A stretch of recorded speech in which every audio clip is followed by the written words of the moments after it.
ਜਿਹੜੇ ਮੇਰੇ ਵੀਰ ਸ਼ਿਕਵਾ ਕਰਦੇ ਸਨ ਨਾ ਜੀ ਕਿ ਕੀਮ ਸਾਹਿਬ ਤੁਸੀਂ ਰੇਟ ਨਹੀਂ ਦਿੰਦੇ, ਰੇਟ ਨਹੀਂ ਦੱਸਦੇ, ਕੀ ਵਜ੍ਹਾ ਹੈ?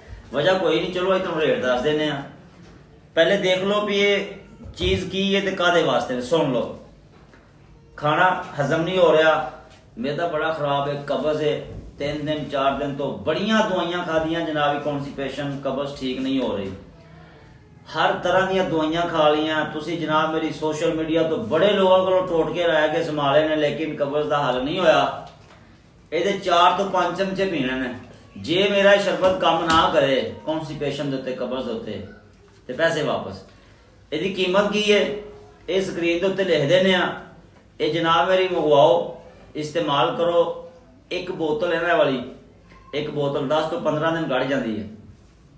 ਤੇ ਜਿਹੜਾ ਬੰਦਾ ਜਿਹਦਾ ਜਨਾਬ ਮੇਰੀ ਬਿਲਕੁਲ ਨਿਜ਼ਾਮ ਜਿਹੜਾ ਨਾ ਹੈਂਗ ਹੋ ਗਿਆ, ਠੀਕ ਹੈ, ਤੇ ਉਹਦੀ ਵਜ੍ਹਾ ਤੋਂ ਬੜੇ ਮਸਾਇਲ ਨੇ।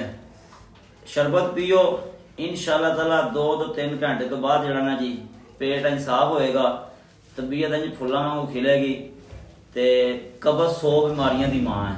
ਇਸੇ ਤਰ੍ਹਾਂ ਲਿਹਾਜ਼ਾ ਕਬਜ਼ ਨਾ ਹੋਣ ਦਿਆ ਕਰੋ। ਉਹਦੀ ਵਜ੍ਹਾ ਹੈ ਕਿ ਜਦੋਂ ਕਬਜ਼ ਹੋਏਗੀ ਤੇ 100 ਬਿਮਾਰੀ ਤੁਹਾਨੂੰ ਪੈਦਾ ਹੋਏਗੀ, ਤੇ ਉਹਦੇ ਨਾਲ ਕਮਜ਼ੋਰੀ ਹੋਏਗੀ।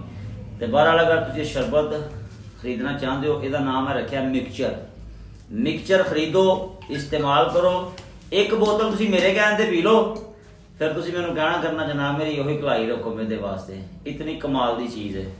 ਲੈਣ ਵਾਸਤੇ ਰਾਬਤਾ ਕਰੋ, डिलीवरी हो जाएगी।